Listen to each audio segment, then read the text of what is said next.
Yes, thank you doctor विकास। आज का session हमारा बहुत ही इम्पोर्टेंट न्यूट्रिएंट पे है और वो है फैट। हेल्दी लिविंग जर्नी में आप सबका स्वागत है आज के प्रोग्राम में। और सबको मालूम है हमारी हेल्दी लिविंग जो जर्नी है वो 6 पिलर्स पर बेस करती है। उसमें पहला पिलर है हेल्दी फूड चॉइस, दूसरा गुड हाइड्रेशन, तीसरा एक्सरसाइज एंड एक्टिविटी, चौथा स्लीप, पांचवा माइंडफुलनेस एंड छठा है intelligent supplementation bridging the food gap. Sequential talks में हम लोग हेल्दी फूड चॉइस में बात कर रहे हैं कॉन्स्टिट्यूएंट्स की। लास्ट टाइम बात करी थी प्रोटीन्स की जो हमारा मेजर कॉन्स्टिट्यूएंट है। आज हम बात करेंगे फैट की, जो सबसे, जैसे डॉक्टर विकास ने बोला कि हमारा फैट हमारा फ्रेंड है या एनिमी है, ये आज डिसाइड हो जाएगा। हकीकत में क्या है? तो हकीकत में फैट क्या है? सबसे पहले ये मैक्रो न्यूट्रिएंट है, मतलब प्रोटीन फैट एंड कार्बोहाइड्रेट, जो तीन बड़े न्यूट्रिएंट्स हैं उनमें से एक है। और ये वाइटल है आपकी हेल्थ के लिए। इसका मतलब क्या हुआ? ये फ्रेंड हो गया। और मजे की बात है, ये आपकी बॉडी और ब्रेन को बनाता भी है और फ्यूल करता है। अभी आपने सुना था प्रोटीन बिल्डिंग ब्लॉक है, लेकिन ईंट से घर नहीं बनता अकेले। ईंट, दो ईंटों के बीच में कुछ चाहिए होता है, वो फैट वही चीज है। तो अब आप समझ सकते हैं कि फैट फ्रेंड है या फो है या एनिमी है। तो बेसिकली हर चीज हमारी फ्रेंड हो सकती है, हर चीज एनिमी हो सकती है। ये हमें जानने की जरूरत है। अब वाई फैट, क्यों चाहिए फैट? तो सबसे बड़ा है ये एनर्जी सोर्स है और एनर्जी का रिजर्व है। जब आप उपवास करते हो, खाना नहीं खाते हो, फूड स्किप करते हो किसी कारण बस, तो कैसे काम चलता है? तो ये है आपका रिजर्व की तरह काम करता है। हार्मोन रेगुलेट करता है, हार्मोन्स बनते भी हैं, उसमें फैट का जरूरत है। और हार्मोन रेगुलेशन में जरूरत है, चाहे आप बच्चे से बड़े होते हो, ग्रोथ हार्मोन है या इंसुलिन है, थायराइड है, सब में इस फैट का रोल है।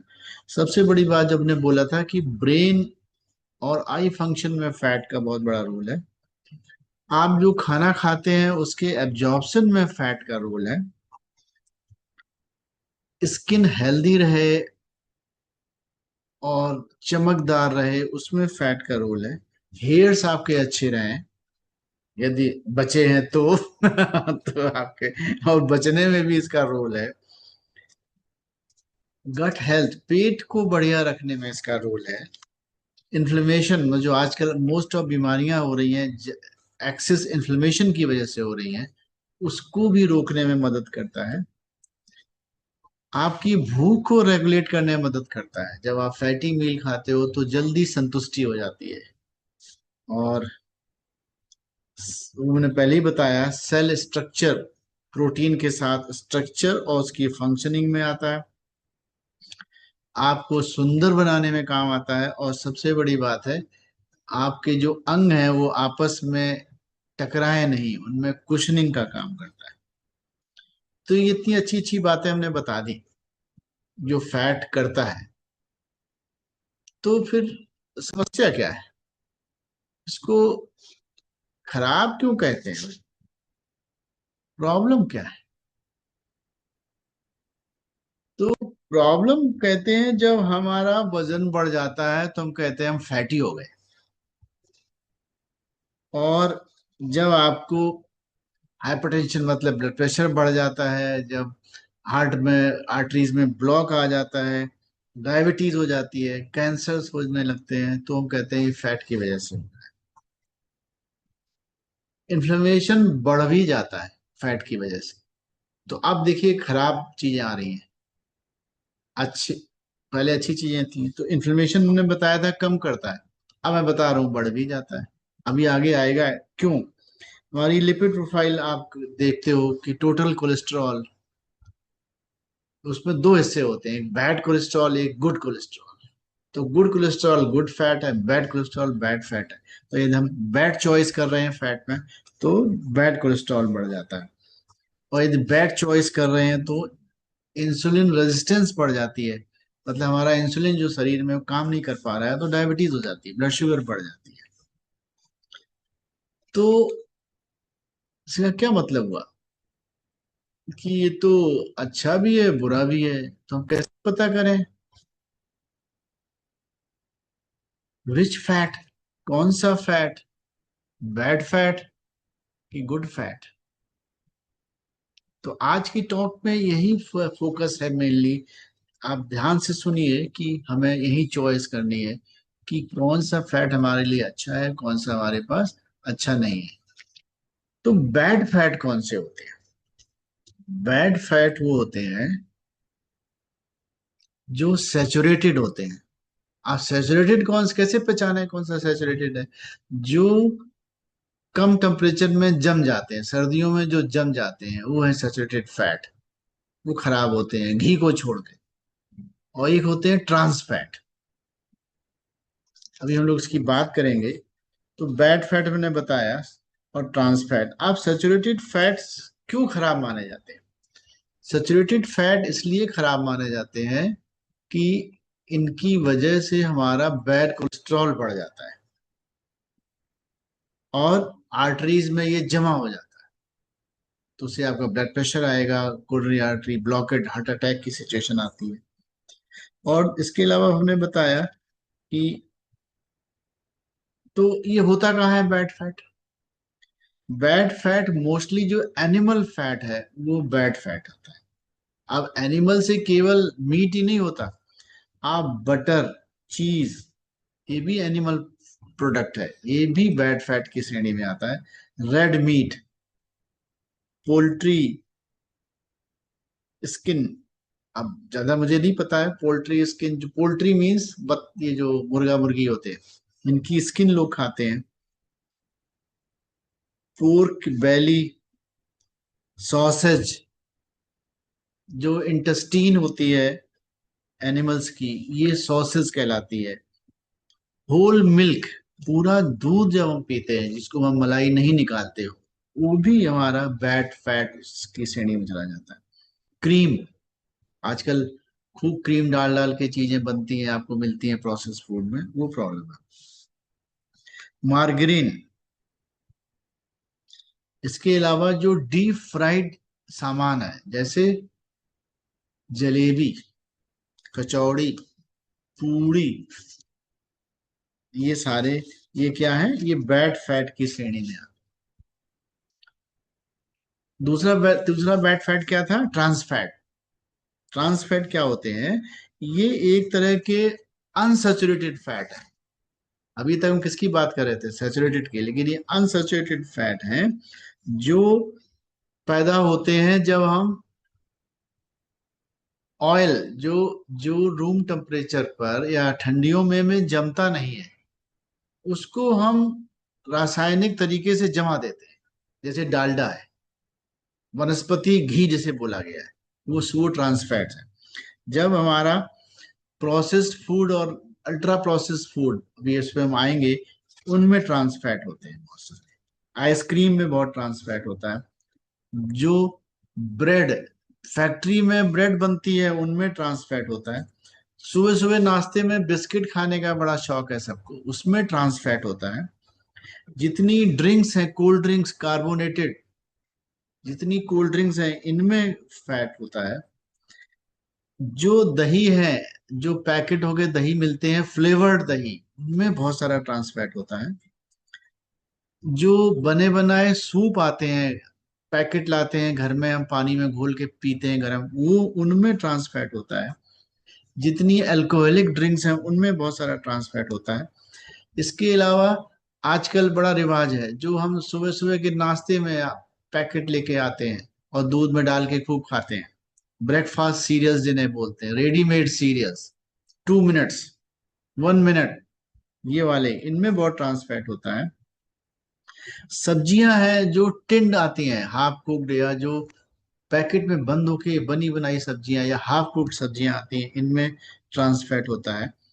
इसके अलावा बहुत सारे स्नैक्स जैसे रोल्स, पैटीज, ये इस तरह की चीजें हैं, इनमें बहुत सारा ट्रांस फैट होता है। और अल्ट्रा प्रोसेस, ये सारे प्रोसेस बताए हमने। और अल्ट्रा प्रोसेस में क्या आता है, आइसक्रीम्स आती हैं, ये सब आते हैं, ये बैड फैट की श्रेणी में आता है। और बैड फैट की श्रेणी में क्या आता है, रिफाइंड ऑयल्स आते हैं। जब हम जितने ऑयल, जैसे जैसे कि कोई भी तेल, मस्टर्ड ऑयल ले लो, sunflower oil, safflower oil, groundnut oil, कितने ऑयल हैं तरह तरह के जो पैकेट में मिलते हैं, और हम उनमें बड़ा बड़ा हार्ट का बना होता है, हृदय के लिए बड़े अच्छे, जो बेसिकली रिफाइंड ऑयल है।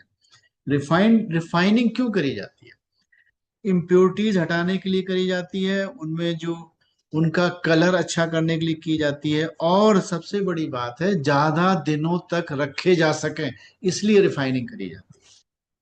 रिफाइनिंग में चार प्रोसेसेस होती हैं, इनकी बहुत डिटेल नहीं बताऊंगा, नाम बता रहा हूं। पहली प्रोसेस होती है, इसको डीगमिंग कहते हैं। ये 120 डिग्री सेंटीग्रेड पे होती है, और ये इम्प्योरिटीज रिमूव करने के लिए करी जाती है। दूसरी होती है न्यूट्रलाइजेशन, ये 60 to 90 डिग्री पे करी जाती है, जो फ्री फैटी एसिड्स होते हैं उनको हटाने के लिए करते हैं। ब्लीचिंग, ये 120 डिग्री टेम्परेचर पे करी जाती है, जिनमें कलर बढ़िया हो जाए, इसलिए करी जाती है। और चौथी प्रोसेस है डिओड्राइजेशन। हेलो, जानते हो डिओड्राइजेशन मीन्स उनसे जो स्मेल आ रही है उसको हटाने के लिए किया जाता है, और ये किया जाता है 180 से 250 डिग्री की टेम्परेचर पर। इसके ये तो हो गया हीट जहाँ यूज हुई है, और इसके अलावा बहुत सारे केमिकल्स यूज होते हैं, इसमें सोडियम हाइड्रोक्साइड है, सिलिका है, फास्फोरिक एसिड है, साइट्रिक एसिड है, हेक्सेन है। अब आप सोचिए कि रिफाइंड ऑयल क्यों अनहेल्दी है। आप समझ गए होंगे, इतना हाई टेम्परेचर पर जब आप अपने खाने को ट्रीट करोगे तो उसमें कुछ न्यूट्रिएंट बचेगा, नहीं बचेगा, पहला लॉस ऑफ न्यूट्रिएंट्स। दूसरा क्या है, इतनी हाई टेम्परेचर पर अनहेल्दी कंपाउंड्स बनते हैं, जिनको ट्रांसफैट कहते हैं, और ऑक्सीडेटिव प्रोडक्ट्स बन जाते हैं, फ्री रेडिकल्स बहुत सारे जनरेट हो जाते हैं। वैसे ही हमारे शरीर में बाहर से फ्री रेडिकल्स बहुत बिकॉज ऑफ इन्वायरमेंट बन रहे होते हैं, और हमारे खाने से ही बनने शुरू हो जाते हैं। इसके अलावा जो फैटी एसिड प्रोफाइल है वो इम्बैलेंस हो जाती है, सबकी प्रोफाइल है कि कितना उसमें शॉर्ट चेन फैटी एसिड है, कितने पॉली अनसैचुरेटेड है, कितने मोनो अनसैचुरेटेड है ना, इन सब की बढ़ जाती, इन सब का जो जो रेशियो है वो खराब हो जाता है, और ओमेगा 6 बढ़ जाता है। ये तो हमने आपको बताए बैड फैट। अब आप समझ में आई होगी क्यों कहा जाता है फैट।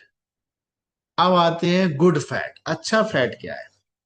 तो अच्छे फैट में दो नाम आते हैं, कुछ नाम आपने लिए थे, मूफा, मोनो अनसेचुरेटेड, और ये होते हैं पॉली अनसेचुरेटेड। तो और क्या होता है, और नाम आपने सुने होंगे, ओमेगा 6 और ओमेगा 3। ओमेगा 6 भी चाहिए, लेकिन इसकी अधिकता इन्फ्लेमेटरी होती है। ओमेगा 3 की हमारे खाने में कमी है, ये एंटी इन्फ्लेमेटरी होता है, मतलब ऑक्सीडेशन को बुझाता है, जलने इन्फ्लेमेशन को कम करता है। तो और आगे बढ़ने से पहले मैं बताता हूं कि मोनो अनसेचुरेटेड, जैसे ऑलिव ऑयल मोनो अनसेचुरेटेड है, कम लगता है, 1/3 इस्तेमाल होता है। जहां आपकी इस यूज करेंगे तो 1 चम्मच जहां लगना होगा, वहां 1/3 चम्मच में ही काम चल जाता है। और पॉली अनसेचुरेटेड की जो ठंड में जमता नहीं है वो ऑयल होता है, मोटी सी बात, इसकी दो कैटेगरी हमने बताई। अब वेजिटेबल ऑयल्स, जैसे ऑलिव ऑयल हमने बताया, मस्टर्ड ऑयल है, कैनोला ऑयल है, सनफ्लावर ऑयल है। इसके अलावा नट्स, जैसे आलमंड ऑयल है, बादाम का तेल है, अखरोट का तेल, काजू का, सीसम, तिल का तेल, अलसी का तेल, हर सीड में ऑयल होता है। इसके अलावा नॉन वेज में जैसे फिश है, सालमन फिश का ऑयल है। इस और कुछ फल होते हैं जो ऑयली होते हैं, जो गुड फैट होता है, जैसे एवोकेडो है जो अमेरिका वगैरह में बहुतायत में मिलता है, और जैतून, ऑलिव्स, जो मिडिल ईस्ट में जैसे टर्की वगैरह देशों में बहुतायत में होता है। तो ये क्या है, गुड फैट के एग्जाम्पल्स। अब इन्हीं में सब में ओमेगा 3 भी होता है, ओमेगा 6 होता है, लेकिन जब हम रिफाइंड यूज करते हैं तो ओमेगा 3 तो उसमें खत्म हो गया, रहा बचा भी ओमेगा 6 बहुत ज्यादा बढ़ जाता है और रेशियो हो जाता है खराब। ये बहुत बड़ा कारण है आज की तारीख में प्रॉब्लम का। तो इनका रेशियो कायदे से कितना होना चाहिए, 1 और 10 से 15 का, मतलब 1 पार्ट ओमेगा 3 है, या उल्टा सोचे, यदि 10 से 15 पार्ट ओमेगा 6 है तो 1 पार्ट ओमेगा 3 होना चाहिए। लेकिन हमारे खाने में लगभग 70-80 पार्ट ओमेगा 6 होता है और 1 पार्ट होता है ओमेगा 3। जब हम अच्छा ऑयल, जिसे हम अच्छा कहते हैं, जैसे सेफ्लॉवर ऑयल यूज कर रहे हैं, मस्टर्ड ऑयल यूज कर रहे हैं, तब की मैं बात बता रहा हूँ। अब आते हैं कि थोड़ा सा ओमेगा 3 के बारे में और बात करते हैं,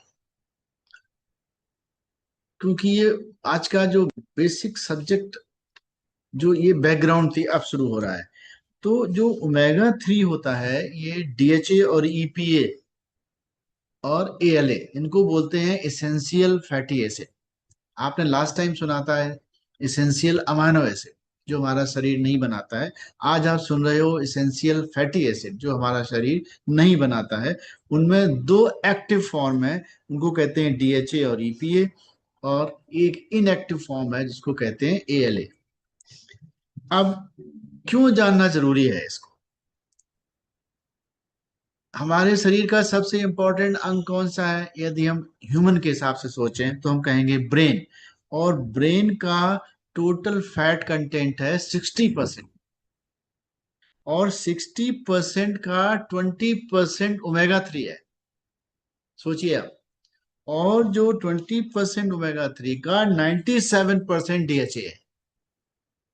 इसीलिए डीएचए इज मोर इम्पोर्टेंट। हमारी आंख में टोटल जो पूफा कंटेंट है वो 60% है, उसका 93% डीएचए है। तो आप समझ सकते हैं कितना इंपॉर्टेंट है।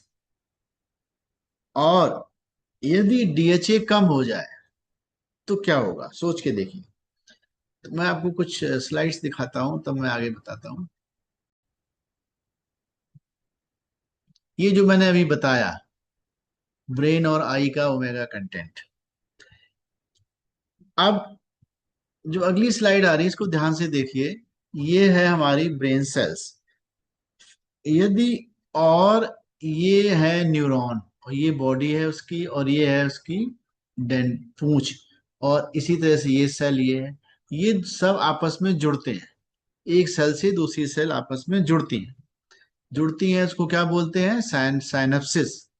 अब आप ये देखो, इसमें जितनी ज्यादा गहन या घनी ये आपस में जुड़ेंगी, उतना ही आपका आईक्यू ज्यादा होगा, और बहुत सारी चीजें। जब डीएचए की कमी होती है तो ये कहते हैं, वो जो हमने पौधा निकाला, तो उसकी दो ही जड़ें, तीन ही जड़ें निकली, एक में निकला गुच्छा निकला जड़ों का। तो डीएचए की कमी से ये एक प्रॉब्लम आती है, और इस प्रॉब्लम की वजह से क्या होता है कि हमारा आईक्यू कम हो जाता है। आ- आपको मालूम है या नहीं मालूम, तो आप, ह्यूमन क्यों बेटर माना जाता है और जानवरों से? क्योंकि उनके पास, हमारे पास विकसित दिमाग है। तो कौन सी चीज विकसित हो रही है? कॉन्शियस माइंड विकसित हो रहा है। कॉन्शियस माइंड क्या होता है? फ्रंटल लोब, जो ये आगे का हिस्सा है, ये इसमें जो ब्रेन है, और उसमें भी जो ऊपरी लेयर है, प्री फ्रंटल कॉर्टेक्स कहते हैं, रिचेस्ट होती है डीएचए में।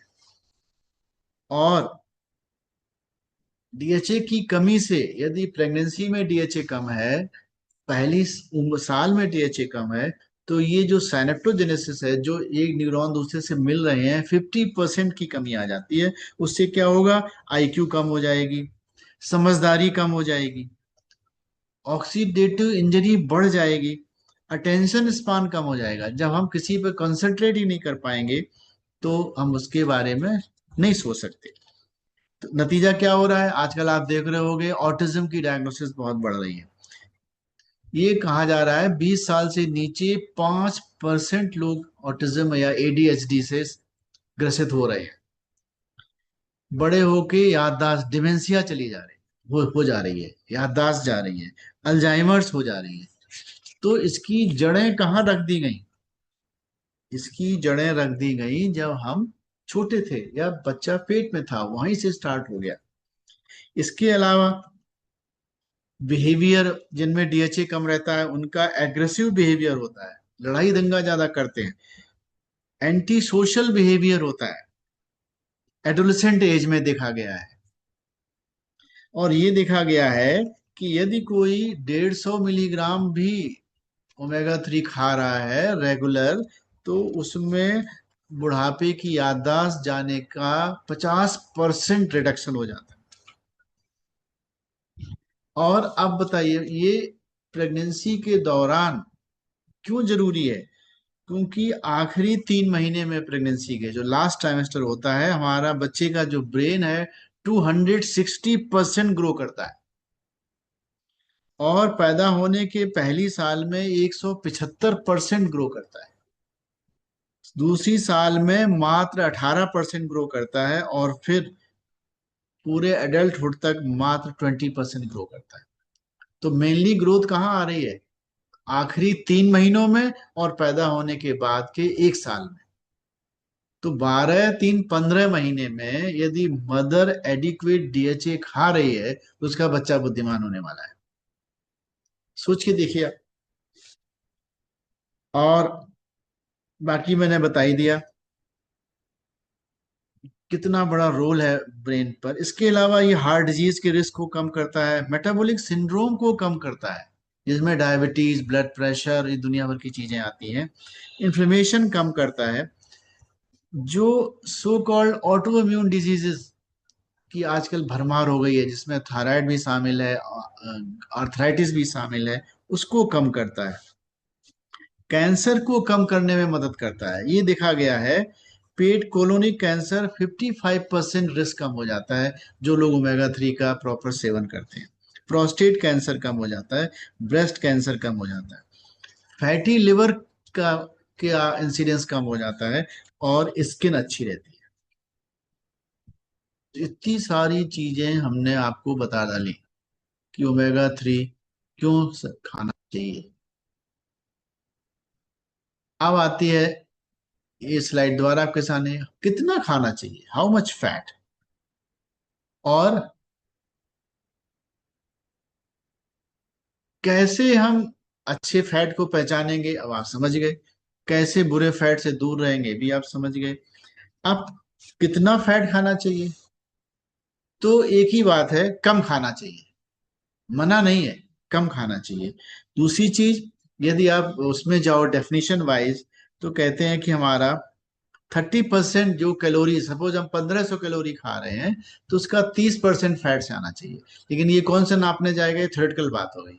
प्रैक्टिकल बात ये हो गई, जो घरों में अपने खाना बनता है कम तेल में बनाया जाए, और मिक्स ऑफ तेल का यूज करें।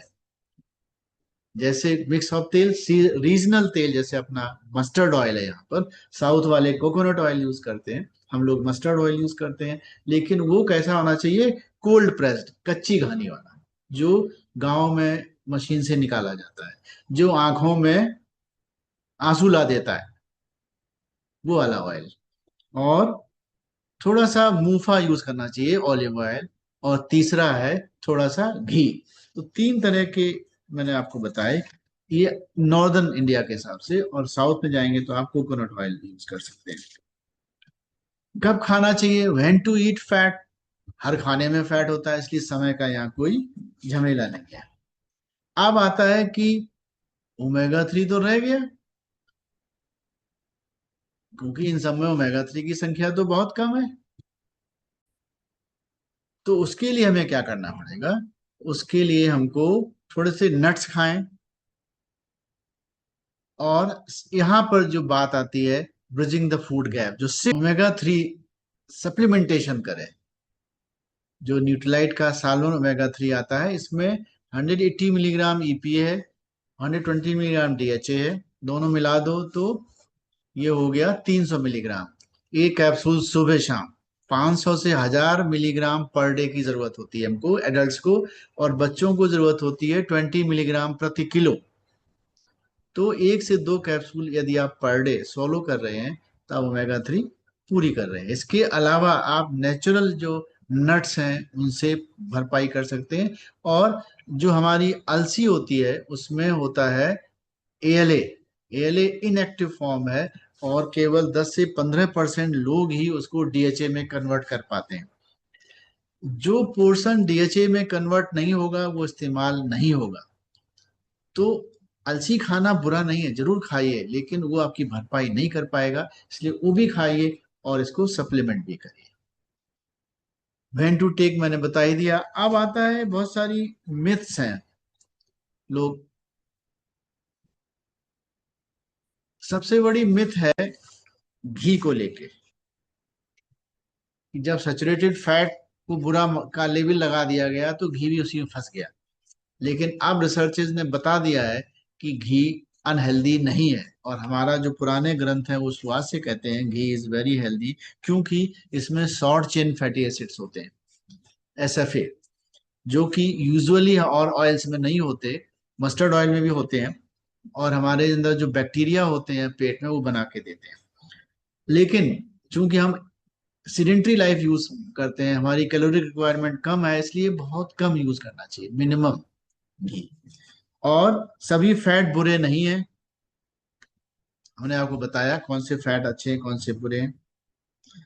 और जब भी आप कोई सामान बाजार से लेते हो उसका लेबल जरूर पढ़िए।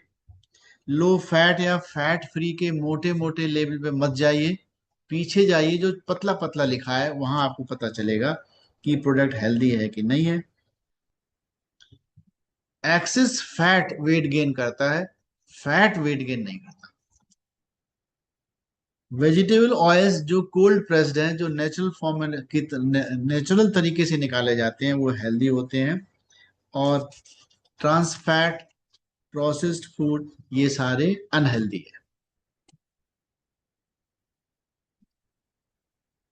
और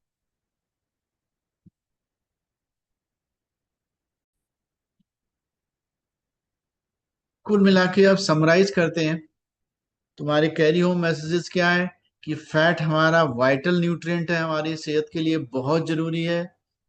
नेचुरल वेजिटेबल ऑयल यूज करें, अपने रीजन के यूज करें, कोल्ड प्रेस्ड हो, मिक्स ऑफ ऑयल और घी के साथ। सप्लीमेंटेशन ओमेगा 3 का मस्ट है, क्योंकि हम अपने खाने से भरपाई नहीं कर पाएंगे, इस श्योर है।